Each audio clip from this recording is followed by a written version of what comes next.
Hi all.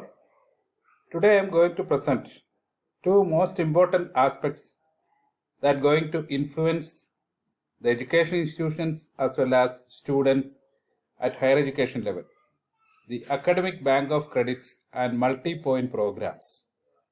UGC has already issued necessary guidelines for both of these. Now let us see the details. So regarding the route of ABC. The National Higher Education Qualification Framework is already constituted, which describes in detail the level of qualification required at various levels.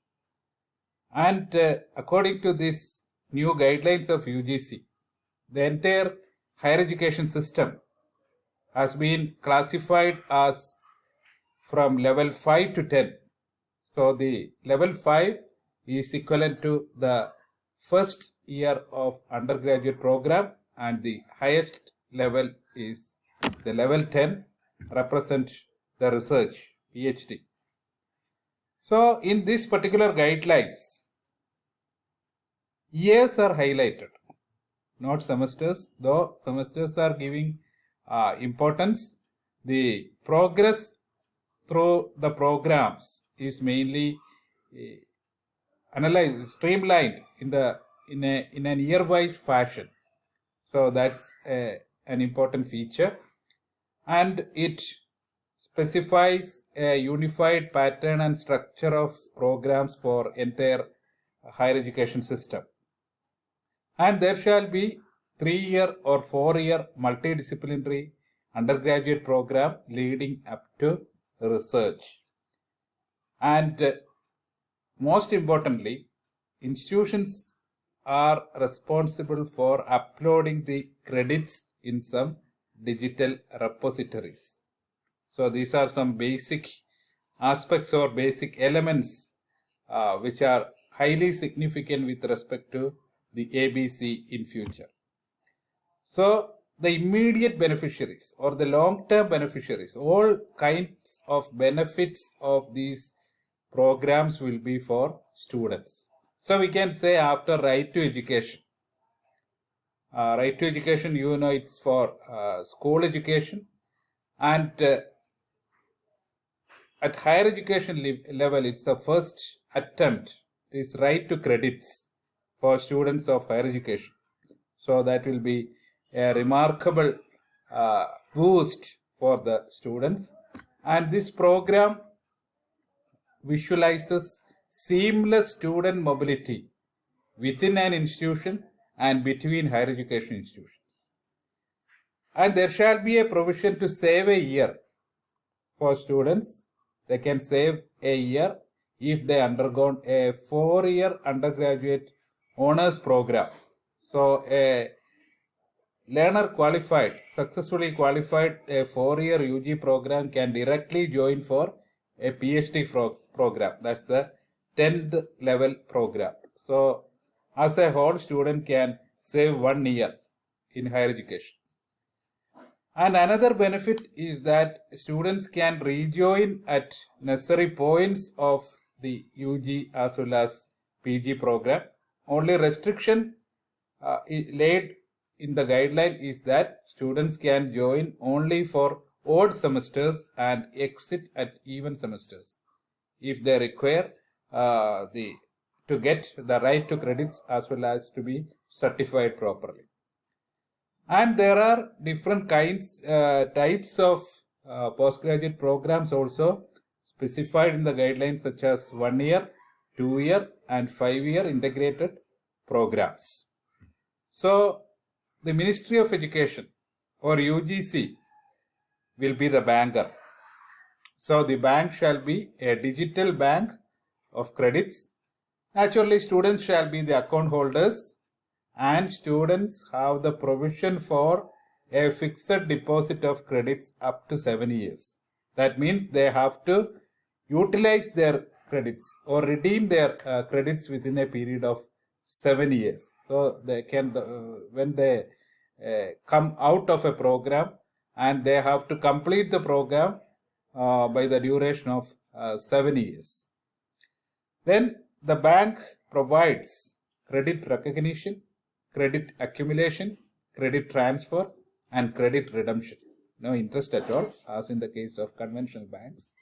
The credit shall be properly recognized, accumulated, then it can be transferred to some other institution, and students can redeem number of credits to grab a certificate, diploma, or degree according to the higher education qualification framework. There shall be specific number of credits to acquire a certificate, acquire a diploma, or acquire as a degree. And the multiple entry and exit options, as well as multidisciplinary program. When the universities initiated the choice-based credit and semester system, the main stumbling block in practice in practicalizing such programs was the physical presence of students in different departments or different programs at the same time. So nowadays it is possible. The online education as well as the MOOCs, which provide immense facilities for learners to attend various programs or various courses at a time. So it will be very much easy nowadays to take up a course from our country or from any other country at the same time, so that all such credits can be combined. So that's another, it's like an internet banking. Once it was only a dream that we have to visit the exact branch for doing the operation, and at the day of internet banking we can operate it from anywhere. So a learner can be registered for some institution and can join for or to complete programs, courses from different higher education institutions. And only with the guidelines, as the guidelines mentioned, students have to opt out at even semesters or join for a program at odd semesters.